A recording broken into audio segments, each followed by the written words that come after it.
देखिए, मैं अपने बारे में सबसे पहले आपको बता दूं। मेरा नाम है advocate and CS Mohit Bansal. 9 साल हो गए पढ़ाते हुए। अब आप लोगों को जो सब्जेक्ट यहाँ पर हम पढ़ाने वाले हैं वो उसका नाम है SPM, strategic performance management and business valuation. पता होगा आप लोगों को 50-50 मार्क्स के अंदर ये डिवाइडेड है। इसमें ये जो स्ट्रेटेजिक परफॉर्मेंस मैनेजमेंट है, इसका मैं आप लोगों को कुछ पार्ट पढ़ाने वाला हूँ। आज हम स्टार्ट करेंगे आपका स्टडी नोट 1, आपके मॉड्यूल के अकॉर्डिंग। जो मॉड्यूल में दिया हुआ है उसके अकॉर्डिंगली SPM का स्टडी नोट 1 हम स्टार्ट करने वाले हैं। आखिर उस स्टडी नोट 1 का नाम क्या है जो हम पढ़ने वाले हैं? उसका नाम है परफॉर्मेंस मैनेजमेंट के कुछ कंसेप्ट्स को पढ़ना, उनके कुछ कंसेप्चुअल फ्रेमवर्क के बारे में जानना, परफॉर्मेंस मैनेजमेंट के। ये हमारा स्टडी नोट 1 की हेडिंग है। आखिर हमें इसके अंदर पढ़ना क्या है, एक बार सबसे पहले आप ये समझे। हमें पढ़ना है कि परफॉर्मेंस मैनेजमेंट होता क्या है, क्या क्या कंपोनेंट्स होते हैं परफॉर्मेंस मैनेजमेंट के, और क्या साइकिल होता है इसका। ये हमें पढ़ना है।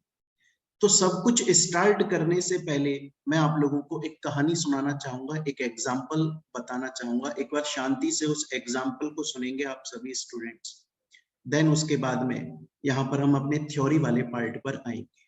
मैं दोबारा से बता दूं, आपका सब्जेक्ट SPM, उसका स्टडी नोट 1, आपके मॉड्यूल के अकॉर्डिंग जो स्टडी नोट 1 है उसे हम पढ़ने जा रहे हैं। उसका नाम है conceptual framework of performance management. इसमें सबसे पहले हम ये देखेंगे कि आखिर परफॉर्मेंस मैनेजमेंट होता क्या है, उसके अंदर क्या क्या चीजें करी जाती हैं। उसके लिए मैं एक आपको कहानी सुनाऊंगा, बड़े ध्यान से सुन।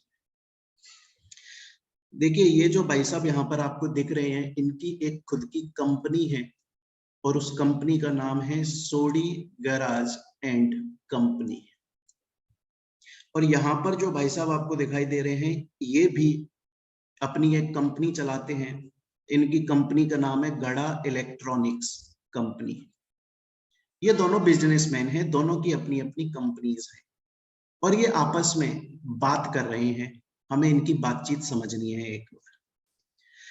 ये जो सोडी है, इसने जेठालाल से बोला कि यार जेठा भाई, मैं चाहता हूं कि यार मेरी ये जो कंपनी है ना, सोडी गैराज एंड कंपनी, इस कंपनी में यार एकदम ढंग से काम हो, सही से काम हो। जो मेरे लड़के इसके अंदर काम कर रहे हैं, जो एम्प्लॉइज हैं मेरे, जो कंपनी के अंदर काम कर रहे हैं, वो मन लगा के काम करें यार। लेकिन ये सब होगा कैसे, मुझे ये नहीं समझ में आ रहा है। मैं चाहता तो ये हूं कि मेरी कंपनी के अंदर जो भी वर्कर काम कर रहा है, जो भी एम्प्लॉय काम कर रहा है, वो ढंग से काम करे, पर आखिर ये होगा कैसे? तो जेठालाल ने बोला सोडी, इतनी टेंशन लेने की बात नहीं है यार। एक काम कर, तू अपनी कंपनी में, अपने इस सोडी गैराज एंड कंपनी के अंदर परफॉर्मेंस मैनेजमेंट सिस्टम अप्लाई कर दे, मस्त रहेगा। जो तू चाहता है वही हो जाएगा। सभी लोग कंपनी के अंदर बड़ा मन लगाकर काम करें। बोला परफॉर्मेंस मैनेजमेंट सिस्टम, ये क्या होता है? बोला देख, ये ना एक प्रोसेस होता है, एक प्रोसेस, कंटिन्यू प्रोसेस होता है, हमेशा चलता है, कभी नहीं रुकता। इसके अंदर होता क्या है, इसके अंदर कुछ स्टेप्स होती है। सबसे पहले जो एम्प्लॉयर है, मतलब तू, मतलब तेरी कंपनी, वो अपने एम्प्लॉय को ड्यूटी बताती है कि तुमको ये काम करना है। उसको एक काम बताया जाता है कि तुमको ये काम करना है। उसको टाइम दिया जाता है कि उसको कितने टाइम के अंदर अंदर ये काम करना है। उसके अलावा एक तो सबसे पहले तुम ड्यूटी बता दो कि यार तुमको क्या काम करना है, उसको समझा दो बढ़िया तरीके से कि तुम्हारा ये काम है इस कंपनी के अंदर। उसके फंक्शंस बता दो, उसकी ड्यूटीज बता दो, कितने टाइम के अंदर वो कंप्लीट करना है ये उसको बता दो। और उसको एक बात उसके दिमाग में फिक्स कर दो। उसको ये बोल दो कि देख भाई एम्प्लॉय, देख भाई वर्कर, तेरा जो ऑब्जेक्टिव है ना, तेरा जो उद्देश्य है, तेरा जो पर्पस है, तू अपने पर्पस को कंपनी के मेन पर्पस के अंदर मिला दे। मतलब कंपनी जो चाहती है, तू भी वही चाहना स्टार्ट कर दे। तेरा पर्पस कंपनी के पर्पस से अलग नहीं होना चाहिए, क्योंकि अगर कंपनी फ्यूचर में आगे बढ़ेगी, अगर कंपनी ग्रो करेगी तो तू ग्रो करेगा। तो जेठालाल बोल रहा है सोडी से, बोला सोडी ध्यान रख, मैं तेरे को बता रहा हूं परफॉर्मेंस मैनेजमेंट सिस्टम अप्लाई कर दे अपनी कंपनी में। ये एक कंटिन्यू चलने वाला प्रोसेस है, ये 365 दिन चलता है, 24 घंटे चलता है, 7 दिन चलता है, ये कभी बंद नहीं होता, लगातार पूरी साल चलता है। इसके अंदर तेरी कंपनी का जो एम्प्लॉय है, पहले तो उसकी ड्यूटी बता, उसके फंक्शन बता, आखिर उसे करना क्या है, उसको टाइम बता कि उसे कितने टाइम के अंदर वो काम कंप्लीट करना है, और उसके दिमाग में ये बात फिक्स कर दे कि उसका जो ऑब्जेक्टिव है, उसका जो पर्पस है, वो कंपनी के पर्पस से मिलता हुआ होना चाहिए। अगर कंपनी कुछ और चाहती है, वो कुछ और चाहता है, वो कंपनी में फिट नहीं हो पाएगा, कंपनी के अंदर बढ़िया तरीके से काम नहीं कर पाएगा। ये बात समझा दे उसे।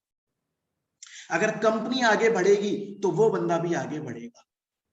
सोडी बोला देख मेरे को ये बात समझ में आ गई जेठा भाई, कि एक तो मैं अपने जो भी एम्प्लॉय है उसको ड्यूटी दे दूं, काम दे दूं, उसको तरीका समझा दूं किस तरीके से काम करना है, उसके एम को कंपनी के एम से मिला दूं। फिर बोला फिर हर 7 दिन या 15 दिन या 1 महीने या 2 दिन या हर डेली की डेली एक टाइम फिक्स कर ले, उस टाइम के अंदर उसकी परफॉर्मेंस को चेक कर कि मैंने तुझको बोला था ये काम करना है, तूने ये काम सही से किया कि नहीं किया, कितने टाइम के अंदर कर दिया, आखिर इसमें क्या गलतियां कर दी, जो गलतियां कर दी वो उसको बता और समझा कि वो गलतियां आगे वो ना करे, जिससे धीरे धीरे धीरे धीरे धीरे धीरे ये जो कंटिन्यू प्रोसेस है परफॉर्मेंस मैनेजमेंट सिस्टम का, उसकी वजह से तेरा एम्प्लॉय परफेक्ट हो जाएगा और आगे जब वो काम करना शुरू करेगा तो उसकी गलतियां नहीं होंगी। बोला ये कब तक करना है? बोला ये मैंने बोला ना कंटिन्यू प्रोसेस है, जिस दिन कंपनी बनती है तब से शुरू कर दे करना, और जब तक कंपनी चलेगी तब तक करता रहे। इसको बोला जाता है performance management system. Performance management system एक कंटिन्यू प्रोसेस है, जिसके अंदर पहले आप आइडेंटिफाई करते हो। क्या चीज आइडेंटिफाई करते हो? आप ये देखते हो कि पर्टिकुलर जो एम्प्लॉय है, आखिर उसका स्ट्रॉन्ग पोजीशन कौन सी है। एग्जाम्पल के तौर पर सचिन तेंदुलकर एक अच्छा बैट्समैन है, आप अगर उसको स्टार्टिंग का बॉलर बना दोगे कि सबसे पहले वो ओवर डाल रहा है, भाई साहब वो पिट जाएगा। आप बंदे की स्ट्रॉन्ग पोजीशन को पहचानो कि कौन बंदा, कौन सा एम्प्लॉय किस चीज में बेस्ट है। अगर कोई एम्प्लॉय मशीन चलाने में बेस्ट है, उसे मशीन में लगाओ। अगर कोई अकाउंटिंग के काम में अच्छा है, उसे अकाउंटिंग का काम करवाओ। अगर कोई मैनेज करने के लिए अच्छा है, उसे मैनेजर बना दो। तो सबसे पहले आइडेंटिफाई करो किसको क्या ड्यूटी देनी है, उसको वो ड्यूटी दो और धीरे धीरे उसके अंदर उसकी गलतियां सुधारो, उसे डेवलप करो। और ध्यान रखो, लिंक कर दो, जोड़ दो उस बंदे का जो परफॉर्मेंस है, उसके जो ऑब्जेक्टिव्स हैं, उसके जो उद्देश्य हैं, वो कंपनी के ऑब्जेक्टिव से मिलते जुलते होने चाहिए। ये है परफॉर्मेंस मैनेजमेंट। ये लगातार चलता है, ये लगातार चलता है। मतलब आप लगा लो जिस दिन बैच स्टार्ट हो गया, आप फर्स्ट डे से स्टूडेंट को बता दो कि तुमको ये काम करना है, ये काम करना है, और जब तक ये बैच चलेगा तब तक धीरे धीरे धीरे धीरे उनकी गलतियां सुधारते रहो। ये लगातार चलने वाला एक प्रोसेस है, इसे परफॉर्मेंस मैनेजमेंट बोला जाता है। सोडी बोला जेठा भाई ये बात समझ में आ गई तुम्हारी, मुझे यह समझ में आ गया परफॉर्मेंस मैनेजमेंट सिस्टम जो है वो लगातार रहता है, जिससे एट दी एंड हमें अपना डिजायर्ड रिजल्ट मिल जाए, जो हम चाहते हैं वो वहां तक हम पहुंच जाए, क्योंकि धीरे धीरे हमने गलतियां सुधारी है, अपने एम्प्लॉय को सुधारा है। मुझे ये बता दो यार जेठा भाई, मेरे दिमाग में कंफ्यूजन चल रहा है यार, ये जो ईयर के एंड में जब साल खत्म हो जाता है और एम्प्लॉयज को जब हम अप्रेजल देते हैं, उनकी तनख्वाह बढ़ाते हैं, उस वक्त हम जो परफॉर्मेंस चेक करते हैं, क्या ये वही है क्या परफॉर्मेंस मैनेजमेंट सिस्टम? जेठा भाई बोला ना ना ना ना ना, यहाँ पे कंफ्यूज मत होना, दो अलग अलग चीजें हैं, उनको अपने दिमाग में फिक्स कर लो। एक है परफॉर्मेंस मैनेजमेंट, ये कंटिन्यू प्रोसेस है, इसके अंदर आप बंदे को उसके साथ में बैठ के सुधारते हो। मतलब स्टूडेंट को बताते हो तू ये आंसर लिख, फिर चेक करा, अब की बार ये गलती कर दी, अब दोबारा से आंसर लिख, फिर चेक करा। ये परफॉर्मेंस मैनेजमेंट है, ये लगातार चल रहा है। परफॉर्मेंस अप्रेजल जो है वो तो साल में सिर्फ 2 बार होता है, 2 टाइम्स होता है एक साल के अंदर, बस ये लगातार चलता है, ये साल में सिर्फ 2 बार होता है। एक तो होता है मिड ईयर में और एक होता है फाइनल, जब एंड खत्म हो जाता है आपका साल, उस वक्त परफॉर्मेंस अप्रेजल किया जाता है।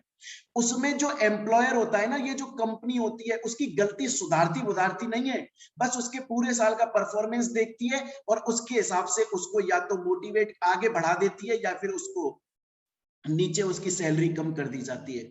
उसका जो सुधार किया जाता है, करेक्ट किया जाता है, कंटिन्यू चलने वाला प्रोसेस परफॉर्मेंस मैनेजमेंट है। यहाँ पर तो सिर्फ अप्रेजल देखा जाता है, यहाँ पर तो उसको या तो अप्रेज कर दोगे अगर उसने साल में अच्छा काम करा है, या उसे डिमोटिवेट कर दोगे, उसकी तनख्वाह काट दोगे। यहाँ पर उसको सुधारा नहीं जाता। देखो, उसे परफॉर्मेंस अप्रेजल बोलते हैं, जो ईयर एंड में दिया जाता है, जिसमें तनख्वाह बढ़ाई जाती है। परफॉर्मेंस अप्रेजल, परफॉर्मेंस मैनेजमेंट अलग अलग होता है। परफॉर्मेंस मैनेजमेंट लगातार चलता है, पूरी साल चलता है, लेकिन परफॉर्मेंस अप्रेजल साल में सिर्फ 2 बार होता है, एक तो मिड में और एक एट द ईयर एंड जब हो जाता है, और उसके हिसाब से उसकी तनख्वाह बढ़ाई या घटाई जाती है। ये दोनों अलग चीजें हैं। तब जाकर सोडी को ये समझ में आ गया, परफॉर्मेंस मैनेजमेंट का मतलब है ये लगातार चलने वाला प्रोसेस, जिसके अंदर हम आइडेंटिफाई करते हैं कि हमारे एम्प्लॉय की स्ट्रॉन्ग पोजीशन क्या है, उस वाले एरिया में उसको काम दें, फिर उसकी गलतियां सुधारें, फिर काम दें, फिर गलतियां सुधारें, जिससे एट दी एंड वो परफेक्ट हो जाए। लेकिन परफॉर्मेंस अप्रेजल एक फाइनल कंसेप्ट होता है, जिसके अंदर लास्ट में ये देखा जाता है पूरे साल में बंदे ने काम कैसा किया, उसके हिसाब से उसको ग्रोथ करी जाती है या फिर उसको नीचे गिरा दिया जाता है। ये होता है आपका performance system and performance appraisal. एक बार सभी बच्चे चैट बॉक्स पर ये बताएं, अभी तक मैंने ये जो इतनी गाथा सुनाई है, क्या इसमें कुछ थोड़ा बहुत आप लोगों को समझ में आया कि नहीं आया? चैट बॉक्स पर एक बार मुझे बता दें। प्रतिभा बोल रही है समझ में आ गया, रजत बोल रहा है समझ में आ गया, अनुष्का हिमांशु। मेरे पास में ज्यादातर जो स्टूडेंट्स के मैसेज आ रहे हैं वो बोल रहे हैं कि सर आ गया। ठीक है, अच्छा, आप लोग वैसे नॉर्मली मैं कोर्स में जब भी बैच लगाते हैं तो मैं लिखवाता हूँ जनरली स्टूडेंट्स को उनकी कॉपी में, लेकिन आप लोगों का टाइम कम है तो इसलिए आप लोगों को लिखवा नहीं पाएंगे। आपका जो टेलीग्राम पे ग्रुप बना हुआ होगा इंस्टीट्यूट की तरफ से, उस पे ये नोट्स आपको भेज दिए जाएंगे, है ना, क्लास खत्म होने के बाद में दोपहर तक आपको भेज दिए जाएंगे। उसमें ये प्रॉपर एग्जाम्पल ऑल दैट सब कुछ आ जाएगा। एक बार यहाँ पर अब मैं थ्योरी को पढ़ा देता हूँ, जिससे आप घर पे पढ़ें तो आपको थ्योरी पढ़ने में दिक्कत ना। देखिए, परफॉर्मेंस मैनेजमेंट एक कंटिन्यू प्रोसेस है, जिसके अंदर आइडेंटिफाई करते हैं हम बंदे का स्ट्रॉन्ग पोजीशन, फिर मेजर करते हैं, फिर उसको हम काम देते थे और मेजर करते हैं कि वो किस तरीके से काम कर रहा है, और धीरे धीरे उसमें डेवलप करने लग जाते हैं कि बेटा तुम यहाँ गलती कर रहे हो, यहाँ पे सुधार करो, अच्छा हो जाएगा तुम्हारा। उसका इंडिविजुअल का जो ऑब्जेक्टिव होता है कंपनी के ऑब्जेक्टिव से लिंक कर दो, बढ़िया काम करेगा। कंटिन्यू प्रोसेस है और लिंक कर दो मिशन गोल्स को। यहां तक हम लोग पढ़ चुके हैं। परफॉर्मेंस अप्रेजल मैंने बताया, परफॉर्मेंस अप्रेजल के अंदर जो है वो बस ये देखा जाता है over a time. Over a time का मतलब साल में 2 बार फिक्स है। साल में कैसे होता है वो भी समझाऊंगा, एक बार मैं समरी में समझा देता हूँ, बहुत ध्यान से सुनना। सपोज करो अप्रैल 2021 में फाइनेंशियल ईयर स्टार्ट हुआ है, मार्च 2022 तक चलेगा। मिड ईयर जब आधा साल निकल जाएगा ना, तो जो एम्प्लॉय होगा, देखो मैं समझाता हूँ इस बात। जब मिड ईयर निकल जाएगा तो जो एम्प्लॉय होगा, ये है हमारे बागा बॉय, ये खुद अपना अप्रेजल फॉर्म भरेगा। खुद भर रहा है, अभी एम्प्लॉय खुद भर रहा है, एम्प्लॉयर नहीं भर रहा है, कंपनी नहीं भर रही है। मिड में कंपनी नहीं भर रही है, मिड में हम इसको मौका दे रहे हैं कि तुझे खुद को क्या लगता है, तूने कितना अच्छा या कितना बुरा काम किया, खुद बता, खुद को रेटिंग प्रोवाइड कर। तो मिड ईयर में ये अपना सेल्फ अप्रेजल कर रहा है, सेल्फ अप्रेजल। और जब ईयर खत्म हो जाएगा फिर ये कंपनी एम्प्लॉयर जो है वो अप्रेजल करेगी और वो रेटिंग्स प्रोवाइड करेगी। उसके हिसाब से इसके पैसे बढ़ाए जाएंगे या घटाए जाएंगे। तो जो अप्रेजल होता है ना, वो साल में 2 बार किया जाता है। यहां तक की कहानी क्लियर हो गई आपको? अभी तक ये समझ में आ गया, परफॉर्मेंस मैनेजमेंट अलग है, परफॉर्मेंस अप्रेजल अलग है। परफॉर्मेंस अप्रेजल साल में सिर्फ 2 बार किया जाता है, एक किया जाता है मिड ईयर के अंदर और एक किया जाता है पूरा साल खत्म हो जाने के बाद में। चलिए, मिड एंड एनुअली, बिल्कुल सही बात है। अब देखें, अब यहां पर एक बार हम इसके डिफरेंसेस को और देख लेते हैं, क्योंकि बहुत बार डिफरेंसेस आ जाते हैं। Performance appraisal top down assessment है, बिल्कुल सही बात है। टॉप डाउन असेसमेंट का मतलब क्या होता है, बहुत ध्यान से सुने आप, बहुत ध्यान से। मैं एक क्वेश्चन पूछूंगा आप लोगों से, एक क्वेश्चन पूछूंगा और यहां पर लिख लेता हूं मैं, है ना, यहां पर मैं क्वेश्चन लिख लेता हूं, क्वेश्चन पूछूंगा, आप लोग उसका जवाब देंगे। एक है, मेरा पहला क्वेश्चन ये है कि कंपनी ने फिक्स किया हुआ है, कंपनी ने फिक्स किया हुआ है कि जो टॉप मैनेजमेंट है वो जब ईयर एंड हो जाएगा, ईयर एंड हो जाएगा तो परफॉर्मेंस चेक करके, परफॉर्मेंस को चेक करेगा, टॉप मैनेजमेंट चेक करेगा, हर किसी के परफॉर्मेंस को, हर किसी के परफॉर्मेंस को टॉप मैनेजमेंट चेक करेगा और उसके हिसाब से उसका जो सैलरी है वो बढ़ाया जाएगा या घटाया जाएगा। हम इसे क्या बोलें? और एक और क्वेश्चन सुन लो पहले, एक और क्वेश्चन, इसका जवाब बाद में पूछूंगा, अभी एक और क्वेश्चन सुने, क्वेश्चन नंबर 2। एक लेबर है, उसका सुपीरियर है, वो उसको समझा रहा है, इसका सुपीरियर इसको समझा रहा है, इसका सुपीरियर इसको समझा रहा है, ये चलता जा रहा है प्रोसेस। मुझे बताइए ये फर्स्ट वाला जो क्वेश्चन है उसको क्या बोला जाए? सिर्फ टॉप मैनेजमेंट डिसीजन ले रहा है, ईयर एंड पे डिसीजन ले रहा है, हर किसी के लिए डिसीजन ले रहा है, इसे हम क्या बोलेंगे? इसे हम परफॉर्मेंस अप्रेजल बोलेंगे। बिल्कुल सही जवाब, परफॉर्मेंस अप्रेजल बोलेंगे, बिल्कुल सही। लेकिन यहां पर ऐसा नहीं है सिर्फ टॉप मैनेजमेंट काम कर रहा है, ना जी ना।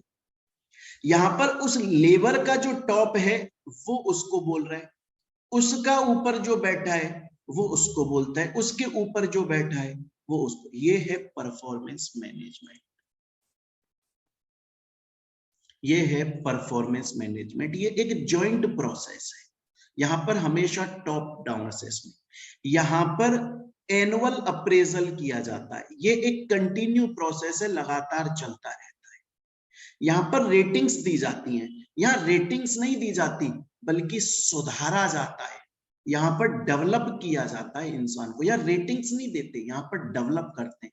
सेम उसी तरीके से जब आपका क्लास टेस्ट होता है तो आपका टीचर ये बोलता है कि यार मैं तुम्हारा क्लास टेस्ट सिर्फ तुम्हें डेवलप करने के लिए ले रहा हूं, जिससे जब फाइनल टेस्ट हो उसमें तुम्हें अच्छी रेटिंग्स मिल जाए। तो ये टॉप डाउन होता है, ये जॉइंट है, ये एनुअली होता है, ये कंटिन्यू चलता है, इसमें रेटिंग्स मिलती हैं, इसमें कोई रेटिंग्स नहीं मिलती है। ये मोनोलॉथिक सिस्टम है, मतलब ये फिक्स्ड सिस्टम है कि टॉप जो मैनेजमेंट है वो सबके लिए रेटिंग्स देगा और सैलरी बढ़ाएगा या घटाएगा। ये फ्लेक्सिबल है। इसमें क्या होता है, इसमें लेबर का सुपीरियर, देन उसका सुपीरियर, देन उसका सुपीरियर, देन उसका सुपीरियर, देन उसका सुपीरियर, इस तरीके से ये प्रोसेस चलता है। इसमें हम क्वांटिफाइड ऑब्जेक्टिव देखते हैं, लास्ट में हम ये देखते हैं सिर्फ कि बंदे ने कितना अच्छा काम किया, कितना हमारे लिए प्रॉफिट जनरेट किया, उसके हिसाब से सैलरी दे दो। यहां पर बहुत सी चीजें देखी जाती हैं कि उसने कितना सीखा, वो काम जो कर रहा है क्या वो मन लगा के कर रहा है, क्या उसका बिहेवियर अच्छा है, क्या उसने अपने ऑब्जेक्टिव को कंपनी के ऑब्जेक्टिव के साथ मिला दिया है। ये सब देखा जाता है परफॉर्मेंस मैनेजमेंट में। परफॉर्मेंस अप्रेजल में सिर्फ ये देखा जाता है कितना पैसा कमा के दिया कंपनी। ये एचआर डिपार्टमेंट का काम है, ये ऊपर वाले मैनेजर्स, लाइन मैनेजर्स, मतलब जिसका जो सुपीरियर है वो उसके हिसाब से काम करता है। मैं दोबारा से एक बार डिफरेंसेस को कर देता हूं। टॉप डाउन है, ये चेन वर्क चलता है, इसमें जॉइंट है। ये एनुअल है, ये कंटिन्यू है, इसमें रेटिंग्स दी जाती हैं, इसमें डेवलप किया जाता है। ये फिक्स्ड है, ये फ्लेक्सिबल है। इसके अंदर क्वांटिफाइड देखा जाता है, प्रॉफिट कितना कमा के दिया, इसमें देखा जाता है बंदा वैल्यूज कैसी रखता है, बिहेवियर कैसा है, एथिक्स कैसा है, ऑब्जेक्टिव्स उसकी कंपनी से लिंक होते हैं कि नहीं होते। इसको एचआर वाला संभालेगा, क्योंकि टॉप मैनेजमेंट जो है वो एचआर को एक शीट पकड़ा देता है और एचआर जो है वो अपने सिस्टम पे उसे अपलोड कर देती है, किसको कितना पैसा मिला, कितना सैलरी बढ़ गई। यहाँ पर मैनेजर बैठकर समझा रहे हैं। एक बार चैट बॉक्स पर मुझे इतना बता दें, क्या आप लोगों को ये 3 बातें समझ में आ गई? परफॉर्मेंस मैनेजमेंट क्या है, परफॉर्मेंस अप्रेजल क्या है और इनके बीच के डिफरेंसेस क्या हैं? ये आप लोगों को समझ में आ जाने चाहिए। अभी नहीं है तो आप बिंदास पूछिए, मैं दोबारा से समझा सकता हूँ। मेरे पास में जवाब आ रहे हैं कि साहब समझ में आ गया, आगे चलते हैं। ठीक है, बहुत इंपॉर्टेंट है, बहुत ध्यान से सुने। नेक्स्ट टॉपिक हमारा, और जहां पर भी आप लोगों को डाउट हो मुझे रोक के आप चैट पर क्वेश्चंस लिख दें, मैं समझा दूं। एक क्वेश्चन आएगा आपके पास, परफॉर्मेंस मैनेजमेंट साइकिल क्या होती है? परफॉर्मेंस मैनेजमेंट साइकिल क्या होती है? बहुत ही इजी है और ये वैसे ही समझ में आ जाता है। सबसे पहले कंपनी प्लानिंग करती है कि किसको क्या काम दें, फिर उस पे उसे एक्ट कराया जाता है कि इसे इम्प्लीमेंट करो, परफॉर्म करो। और इम्प्लीमेंट जब हो रहा होता है उसे हम मॉनिटर कर रहे होते हैं कि सही तरीके से काम किया जा रहा है कि नहीं किया जा रहा है। और लास्ट में फिर उसे रिव्यू किया जाता है कि यार तुमने कहाँ कहाँ गलती करी, उसकी गलती उसे बता दी जाती है। फिर नई प्लानिंग शुरू होती है, फिर वो एक्ट करता है, फिर मॉनिटर करते हैं, फिर दोबारा रिव्यू करते हैं, फिर गलतियां बता देते हैं, फिर प्लानिंग शुरू होती है। ये साइकिल है और ये इस तरीके से चलती रहती है। अगर एग्जाम में ये क्वेश्चन आ जाता है आपके पास कि परफॉर्मेंस मैनेजमेंट साइकिल के अंदर क्या क्या चीजें इंक्लूडेड हैं, आप लिखोगे प्लानिंग, उसके ऊपर इम्प्लीमेंटेशन, इम्प्लीमेंटेशन के वक्त ड्यूरिंग उसे मॉनिटर करते रहना, एंड लास्ट में उसे रिव्यू करना। ये साइकिल है और ये एज इट इज आपको याद होनी चाहिए, एज इट इज। इसके अंदर कुछ डिटेल में लिखने को नहीं है आपके पास, क्योंकि ये क्वेश्चन ऑब्जेक्टिव टाइप क्वेश्चंस के अंदर आते हैं।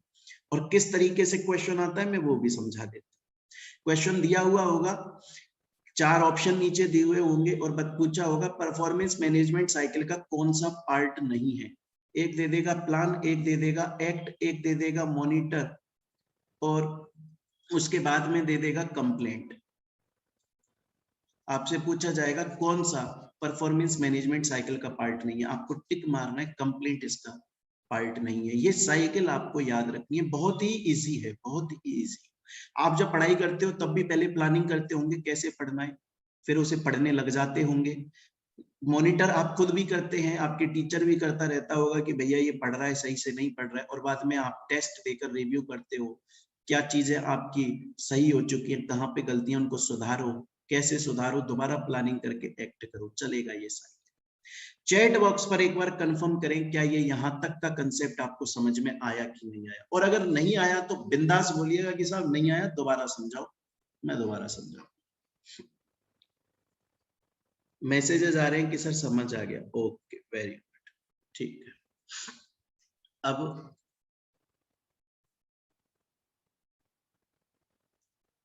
अब देखिए, बहुत ध्यान से देखें, बहुत ध्यान से। अब हम क्या पढ़ रहे हैं, ये साइकिल यहाँ पे देखिए, इस वाले सब्जेक्ट के अंदर नॉर्मली बच्चों को कंसेप्ट क्लियर होता है।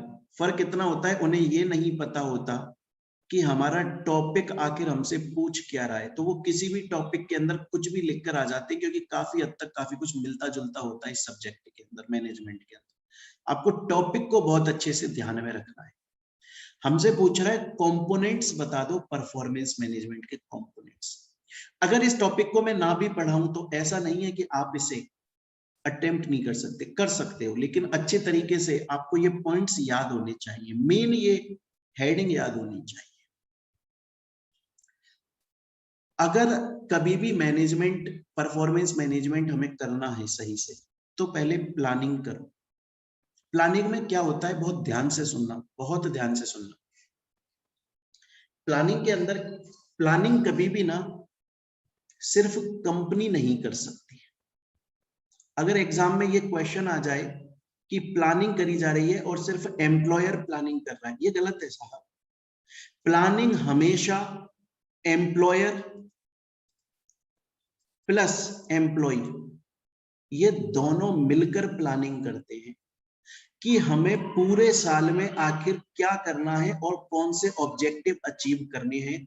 ये दोनों मिलकर प्लानिंग करते हैं और ये सबसे पहला स्टेप होता है परफॉर्मेंस मैनेजमेंट का, कि पहले प्लानिंग तो करो कि आखिर हमें पूरे साल में अचीव क्या करना है। बहुत ही फर्स्ट क्रूशियल कंपोनेंट है जिसके अंदर ये प्लानिंग करी जाती है और जॉइंटली प्लानिंग करी जाती है कि आखिर हमें क्या चीज अचीव करनी है। पहले ही हम बजट बना लेते हैं कि हमें इस साल यहां तक ये अपना टारगेट अचीव कर लेना है। और इसके लिए हम बहुत सारे की इंडिकेटर्स भी ध्यान में रखते हैं। एग्जाम्पल के तौर पे देखें, एग्जाम्पल के तौर पे जेठालाल ने बागा से बोला यार देख बागा, तू ना बहुत अच्छा रिपेयर करता है, रिपेयर करने का तेरा अच्छा हाथ खुला हुआ है, इसमें तेरी मास्टरी है यार। तो प्लानिंग करते हैं हम दोनों ईयर स्टार्टिंग में कि हमारा टारगेट क्या है। हमारा टारगेट है अब की बार कि इस साल कम से कम 250 टीवी हमारे पास रिपेयर होने को आने चाहिए। अगर एक बंदा हमको 100 रुपए भी देता है तो 25,000 रुपये तो सिर्फ हमने टीवी की रिपेयरिंग से कमा लिया, उसके अलावा बाकी का तो अलग है। तो टीवी रिपेयर, तो ये प्लानिंग करी जा रही है सबसे, और दोनों मिलकर कर रही है, दोनों मिलकर कर रही है। आ रही है मेरी बात समझ में? आता तो सबसे पहला स्टेप अगर आपके एग्जाम में क्वेश्चन आ जाए कि परफॉर्मेंस मैनेजमेंट का फर्स्ट कंपोनेंट क्या है, प्लानिंग। Next appraisal. अप्रेजल के अंदर मैंने आपको बताया अप्रेजल साल में 2 बार होता है, एक होता है मिड में और एक होता है एंड में। मिड में सेल्फ होता है, एंड में एम्प्लॉयर करता है। ये हो गया आपका सेकंड पॉइंट। पहले सेल्फ अप्रेजल होगा मिड में और उसके बाद में फाइनल रेटिंग्स प्रोवाइड करी जाएगी। तो सबसे पहले फर्स्ट स्टेप प्लानिंग करो, दूसरा स्टेप सेल्फ अप्रेजल होने दो मिड ईयर में, और उसके बाद में कंप्लीशन में एम्प्लॉयर जो है वो कर देगा आपका। तो यहां तक हमने 2 स्टेप पढ़ लिए कंपोनेंट्स के, पहला प्लानिंग, दूसरा अप्रेजल। थर्ड आ जाता है आपका। थर्ड के अंदर क्या करोगे? अब आप खुद सोचिए एक बार के लिए। आपने बोला कि मैंने प्लानिंग करी, फिर आपने उसका अप्रेजल भी किया, फिर आप ये देखो कि उसने गलतियां कहां कहां करी। उसको अपने साथ में लेकर बैठो और उसकी काउंसलिंग करो कि यार समझ कि तेरे ना ये चीज तो एकदम स्ट्रांग है, तो तू इस पे इतना ध्यान मत दे क्योंकि तू पहले से ही इसमें अच्छा है। ये चीजें तेरी वीक है, यहां पर इनको सुधार करने में लग जा। अवेयर करो उसको कि यार तू अगर इन एरियाज में इंप्रूवमेंट कर लेगा ना तो तेरे लिए बहुत बढ़िया हो जाएगा। जो तू चाहता है, जो तू एक्सपेक्ट कर रहा है, उतना हम परफॉर्म कर पाएंगे। सबसे पहले आपने प्लानिंग करी, उसका अप्रेजल किया, आपको पता लगा गलतियां क्या है, अब उसकी काउंसलिंग करो, उसे बताओ तू कहाँ स्ट्रांग है, कहाँ तू वीक है, तुझे कहां पर अपना इंप्रूवमेंट लेकर आना है। और एकदम ट्रांसपेरेंट फीडबैक दो। ऐसा नहीं है किसी को खुश करने के लिए उसकी गलतियां आप उसे बता नहीं रहे हो, एकदम ट्रांसपेरेंट फीडबैक दो, तभी जाकर आपका जो एक्सपेक्टेड आउटकम है वो निकल पाएगा और आप फायदे में रह। 3 पॉइंट हो गए। अगर एग्जाम में क्वेश्चन आए कि आउटकम वो कंपोनेंट्स बता दो, पहला प्लानिंग करो, दूसरा अप्रेजल, तीसरा उसकी काउंसलिंग करो, उसे फीडबैक दो, उसे समझाओ कि कहां गलतियां हैं, कहां पर सुधार की जरूरत है। नेक्स्ट, अगर उसने अच्छा काम किया है उसे रिवॉर्ड भी दो। रिवॉर्ड दोगे तो आदमी मोटिवेट होता है। देखो रिवॉर्ड में मैं सिंपल सी बात आपको बोलूं, पैसा दो पैसा। अगर कोई आपसे ये पूछे दुनिया का सबसे ज्यादा मोटिवेशन कब मिलता है, तब मिलता है जब हाथ में गांधी जी आते हैं। रिवॉर्ड दो उसको, पैसा दो, और इंप्रूवमेंट प्लान्स भी बनाते रहो। तो मुझे एक बार यहां तक बताया जाए, यहां तक कि आपको बात समझ में आई कि नहीं आई। मैं दोबारा से एक बार रिपीट करता हूं।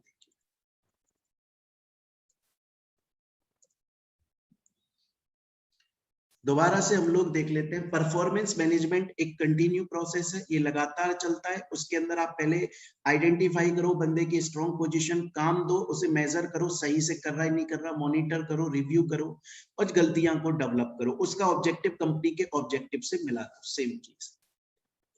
अप्रेजल की अगर मैं बात करूं, साल में 2 बार होता है, मिड में होता है, एंड में होता है। दोनों में थोड़ा फर्क है। ये टॉप डाउन, ये फिक्स है, इसमें जॉइंट है, ये एक लेवल से दूसरे लेवल पर चलता है, चेन सिस्टम। ये एनुअली है, ये कंटिन्यू चलता है। इसमें रेटिंग्स दी जाती हैं, इसमें डेवलपमेंट किया जाता है। ये फिक्स्ड है, ये फ्लेक्सिबल है। इसमें प्रॉफिट देखा जाता है, क्वांटिटी देखी जाती है, कितना हमारा ऑब्जेक्टिव अचीव हुआ। इसमें बंदे की वैल्यू, बिहेवियर, ऑब्जेक्टिव्स देखे जाते हैं। इसको एचआर डिपार्टमेंट आपको बताता है, इसे हमारा ऊपर का मैनेजर बताता है। साइकिल की अगर मैं बात करूं, पहले प्लानिंग करो, देन एक्ट करो, देन मॉनिटर करो और उसे रिव्यू करो। कंपोनेंट्स की बात करूं, प्लानिंग करो, उसको अप्रेजल देखो, जहां गलतियां हैं उनमें उनकी काउंसलिंग करके सुधार करो, अच्छा काम कर रहा है उसे रिवॉर्ड दो और उसको इम्प्रूव करो। यहां तक मेरे ख्याल से आप लोगों को बात समझ में आ गई होगी। तो आज की क्लास हम लोग यहाँ पर ही रखेंगे, क्योंकि अभी मेरी दूसरी भी क्लास है ना। और आप लोगों का मुझे एक बार ये बता दें कि इसके मेरे बाद में कोई क्लास है या फिर ब्रेक है आपका? ब्रेक है आपका, ठीक है। तो मैं दोबारा से बोल देता हूँ, आज की क्लास हम यहीं पे रखेंगे। कल से लंबी क्लास होने लग जाएगी, जो भी नॉर्मली बाकी क्लासेस होती होंगी आपकी, उस तरीके से। ये जो नोट्स हैं वो आपको टेलीग्राम पर मिल जाएंगे, आपका जो भी ग्रुप होगा इंस्टीट्यूट का। दूसरा ये भी समझ लें आप कि अभी ये जो स्टडी नोट 1 जो है ना, नोट 1 एंड नोट 2, ये सब ये आपके छोटे नहीं है, बहुत बड़े नोट्स हैं, है ना। स्टडी नोट 1 जो मॉड्यूल में दिया हुआ है, तो ये जो मैंने अभी आपको यहाँ तक पढ़ाया है, ये नोट्स ऐसा नहीं है मैं स्टडी नोट 1 का एक ही बार में पूरा नोट्स आपको दे दूंगा। हाँ, लेकिन हमने जितना क्लास में पढ़ा है उतने आपके पास में आ जाएंगे। और एट द एंड ये स्टडी नोट 1 जिस दिन खत्म होने वाला होगा, उस दिन प्रॉपर आपको पूरा नोट्स मिल जाएगा स्टडी नोट 1 का पूरा। बट डेली डेली थोड़ा थोड़ा अपग्रेड होके मिलता रहेगा। उसका फायदा ये रहेगा कि बेटर तरीके से मिल पाएंगे नोट्स, पीपीटी में मिल पाएंगे नोट्स, एग्जाम्पल्स के साथ में मिल पाएंगे। अदरवाइज मैं वो खाना पूर्ति होती है वो कर दूंगा, वहां से मॉड्यूल से लेके कट कॉपी पेस्ट, है ना, तो उसमें फायदा नहीं मिलता है। ठीक है, तो आज की क्लास में यहीं पे खत्म करता हूँ। नोट्स आपके पास में पहुंच जाएंगे, कल अपन मिलेंगे। आपके डाउट्स हो तो आप पूछ सकते हैं मुझसे। अभी है किसी का कोई भी डाउट अगर, तो वो मुझसे पूछ सकता है। अदरवाइज मैं क्लास को एंड कर रहा हूँ, जो भी नेक्स्ट सर आएंगे वो आपका स्टार्ट करें। ठीक है।